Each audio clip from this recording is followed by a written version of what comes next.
Ok, bonjour à tous. Donc aujourd'hui, dans cette vidéo, on va essayer de discuter ensemble, même s'il reste encore une semaine de relance avant d'attaquer le prochain cycle. On va discuter ensemble du prochain cycle, de son orientation et de ce que vous allez devoir choisir, prioriser en fonction de vos besoins. Et ça, on définira votre profil ensemble. Ok. Il n'y a pas grand-chose qui va changer dans la structure de l'entraînement, c'est-à-dire qu'on aura toujours une phase de force le lundi, une phase de gymnastique Metcon, weightlifting, renfort fonctionnel cardio le mardi, force gymnastique point 2 et Metcon le mercredi. Le jeudi, on retrouve notre jour de récupération. Il y avait pendant un cycle où j'avais un peu alterné le jeudi et le mercredi.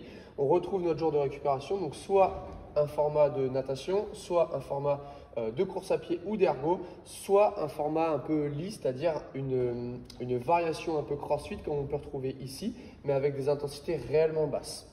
Le vendredi, une troisième partie de force, gymnastique et des intervalles crossfit, c'est-à-dire 4 à 5 workouts enchaînés ou avec des répétitions sur un format d'une quarantaine de minutes. Donc on est sur, si je pouvais définir ça, je dirais que c'est de l'endurance fondamentale orientée crossfit, c'est-à-dire des efforts vraiment longs avec des mouvements de capacité vraiment légère, du dumbbell snatch, des toes, des burpees, des mouvements vraiment faciles, mais du coup construire la base de travail.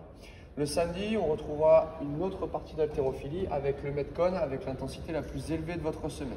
Donc là, c'est vraiment le jour où on aura l'intensité la plus haute. D'accord? Souvent, j'ai des questions. Salut Alex, on est en ce moment sous quel format? Parce que moi, j'ai pas de compétition, donc sur quoi je dois me concentrer? Moi, j'ai une compétition à venir, donc sur quoi je dois me concentrer?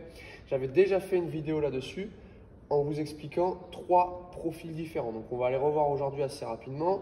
On a le focus force, d'accord? Donc, j'ai pas de compétition à venir dans une fenêtre de 8 semaines. Comme on est sur un cycle de 6 semaines de travail, 2 semaines de récupération, si j'ai pas de compétition à venir dans une fenêtre de 8 semaines, ai-je une réelle utilité à me détruire tous les jours sur des workouts qui risquent de fatiguer mon système nerveux? Si j'ai des thrusters dans un WOD et que le lendemain j'ai du squat, automatiquement venir fatiguer potentiellement ma récupération et donc mon développement de la force. Donc toutes ces questions-là, elles se posent si vous avez des compétitions ou non de prévues.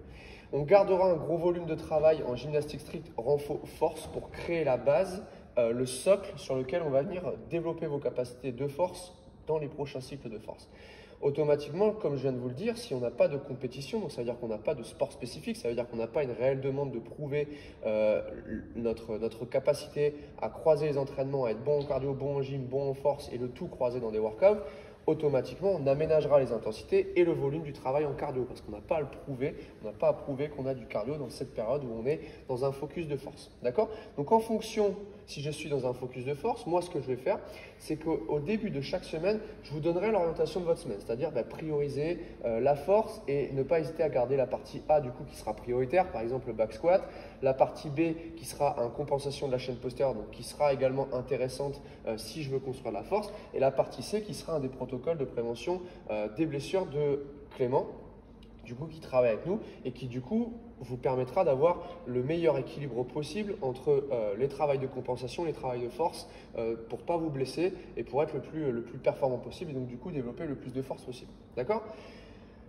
On est sur un général en deuxième profil, un général focus. Le général focus, il n'est pas donné à tous les athlètes. Il n'est pas donné à tous les athlètes dans le sens où, effectivement, on est dans un sport où il y a un entraînement croisé et la plupart des athlètes sont capables d'évoluer en force tout en prenant du cardio, tout en prenant de la gymnastique. Ça, c'est ce que les athlètes vous montrent, d'accord? Quand on a certains athlètes sur les réseaux ou n'importe où qui disent je fais du cardio et ça ne m'empêche pas d'avoir pris 20 kg sur mon squat. Oui, c'est possible, mais ce n'est pas donné à tout le monde. Il y a des personnes qui doivent faire des focus en fonction réellement de leurs besoins. Le général focus, du coup, c'est le temps que j'accorde à ma pratique est assez important. Donc, comme le temps que j'accorde à ma pratique il est assez important, je peux tout faire sans forcément prioriser parce que je vais évoluer petit à petit sur chaque facette. D'accord? On en revient au même point que si j'ai 10 tâches et que j'accorde 10% d'attention à toutes ces tâches, je vais quand même gagner 10% d'attention à toutes ces tâches. Par contre, sur les autres focus, on va être, moi mon focus c'est la force, donc j'augmente mon pourcentage de concentration et d'implication dans les formats de force et donc du coup, au lieu de me concentrer sur tout à 10%, je me concentre sur 3 facettes à 30, 40 ou 50% et automatiquement ces facettes-là, elles vont avoir plus de facilité à évoluer. Donc là, le général focus, c'est vraiment l'athlète qui a un gros temps de pratique et qui veut se concentrer sur toutes les facettes pour augmenter tous les niveaux de son fitness Pas beaucoup, mais tous les augmenter à la fois. Et derrière, on aura, donc je sais qu'il y a encore quelques compétitions qui vont tourner. Alors la chose que je vais vous demander aussi, c'est quelle importance vous accordez à ces compétitions. D'accord? S'il y a des petites compétitions locales, je ne dois pas et je ne veux pas, je ne dois pas surtout, changer tout mon entraînement pour cette petite compétition locale qui, même si je fais un podium, me rapportera un peu d'argent, me rapportera certes un petit peu de gloire et vous serez super content avec ça. Mais là, pour moi, la compétition la plus importante à venir, ce sera l'Open et ensuite on aura toutes les phases de qualification aux compétitions importantes françaises qui arrivent. De toute façon, normalement, avec la fin d'année, le temps qui commence à se gâter un petit peu, les compétitions, elles ont tendance, je filme encore, yep, les compétitions, elles ont tendance à se calmer un petit peu. Il y en a de moins en moins, il y a moins d'events à l'extérieur, donc du coup, nous, ça nous oriente la programmation d'une autre façon. Si vous avez quand même une compétition, vous vous doutez bien que vous ne pourrez pas vous concentrer à fond sur je fais que de la force, je fais que de la force, je fais que du renfort, parce que du coup, ici, si on aménage les intensités, les volumes et le travail cardio, ben vous allez être vraiment nul si vous avez une compétition ici.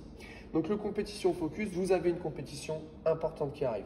Ne pas négliger le travail cardio, le travail de gymnastique, quitte à faire sauter les modules de renforcement de compensation et les protocoles de renforcement de compensation et les protocoles de prévention de votre coach Clément. Si je n'ai pas le temps de tout faire, je dois prioriser toujours cardio gym, mono, crossfit intervalle, metcon au détriment de la force et du renfort si besoin. D'accord? Donc là, on va avoir une compétition. De toute façon, on sait qu'on va devoir se concentrer sur des formats type workout parce que ce qu'on aura en compétition, à part si on fait une compétition de force athlétique et à part si on fait une compétition de weightlifting, soit on aura des lifts qui seront certainement sous fatigue, soit on aura d'autres formats de force qui seront certainement sous fatigue, mais ça veut dire que tout ce qui va primer, ça va être mon sport spécifique et donc ma capacité cardio, gym, etc. Donc moi, ce que je vais faire dans le prochain cycle, c'est qu'au départ de votre semaine, donc vous allez avoir votre lundi, et au départ de votre lundi, ici, vous allez avoir un bloc dans lequel il sera écrit « Je suis strength focus, je suis general focus, je suis compétition focus ». Comment orienter de ma semaine? Ce sera très, très bref, il n'y aura pas de grandes phrases, de grandes lignes. Ce sera si je suis focus force, automatiquement, je dois garder en priorité ma partie force A, B, C, c'est-à-dire mon travail de force, mon travail de compensation, mon protocole de prévention. Si je suis strength focus, je dois garder mon travail de force en gym, je dois travailler mon travail de compensation, mais je peux faire sauter le travail de volume parce que je n'ai pas besoin d'avoir un gros volume sur des mouvements kippés dans cette période. Et on gardera le metcon, mais avec un ressenti à l'effort qui sera inférieur à un ressenti type compétition. D'accord? Donc ça ressemblera un peu à ça, ce ne sera pas violent. Vous aurez une autre case juste à côté dans laquelle il sera écrit l'orientation de votre séance. C'est-à-dire, je veux couper ma séance en deux, je veux garder ma séance en une seule partie. Quelle est la meilleure possibilité d'orientation pour avoir le meilleur ordre possible dans mon schéma de travail. D'accord ? On est bon sur l'organisation, on est bon sur ce que je vais vous mettre en début de semaine pour pouvoir travailler correctement donc sur votre semaine. Maintenant, on va revenir aux RPE qui vont être demandés en fonction de où vous vous trouvez. D'accord? Si vous êtes sur ces deux formats-là, globalement, les intensités de workout, ce sera les mêmes. D'accord? On n'est pas dans une période compétitive, donc ça veut dire que mes metcon, je vais essayer de garder une intensité moyenne sur ma semaine qui sera de l'ordre du 5-6. D'accord? On tendra sur du 7 en ressenti sur 10, on tendra sur du 7 sur certains workouts, mais on va avoir des efforts vraiment longs sur du crossfit intervalle, on va avoir des efforts vraiment longs ici, mais du coup avec des intervalles de travail cardio donc sur cette partie-là. Et sur vos WOD ici, on aura des formats répétables sur lesquels vous devrez rentrer à chaque fois plus ou moins les mêmes scores. Et donc du coup, automatiquement, ça va pousser votre gestion au maximum. Ok ? Les seuls workouts où on ira chercher de l'intensité, ce sera les workouts du samedi où là on ira sur du RPE, c'est-à-dire un ressenti à l'effort, qui sera sur 7, 8, 9, 10 étant le format maximal, c'est-à-dire je suis en phase de qualif, je calcule rien du tout, je m'envoie dans un plot et j'y vais. Là, le samedi, vous aurez de toute façon les consignes sur vos workouts. Là, on ira chercher le maximum d'intensité possible. Donc, si vous êtes sur un focus de force, les RPE, ils seront indiqués. Si vous êtes sur un général focus, vous allez devoir tout travailler. Donc, pareil, si vos intensités de WOD, elles sont très élevées, bah, automatiquement, tout ce que vous allez avoir autour, ça va en pâtir. Donc, le focus sera aussi sur ce pourcentage-là. Par contre, si vous êtes sur ce compétition focus, ça deviendra votre base de la semaine. Ça veut dire que vous serez sur des intensités hautes sur tous les workouts pratiquement toute la semaine. Et votre workout du samedi passera sur une intensité 9-10, c'est-à-dire vraiment une préparation de compétition. Donc là, ça, c'est ce que je vais essayer de vous donner au maximum pour le prochain cycle. Pour la plupart, je pense pour 90% des gens, on est vraiment loin d'un schéma de compétition. Là, il n'y a plus trop de compétition. En plus de ça, je vous dis, les compétitions, elles sont en train de diminuer avec le temps, etc. Donc on va pouvoir relancer tranquillement, février, mars pour l'Open. Donc du coup, on est en train de préparer. Et donc du coup, je pense pour la plupart, vous allez vous retrouver dans ce schéma de force. S'il y a des questions, on en discute. L'idée, c'est de continuer la semi-personnalisation de votre programme, malgré le fait qu'on soit dans un programme vraiment généralisé, c'est-à-dire pour le maximum de personnes possible, peu importe le niveau.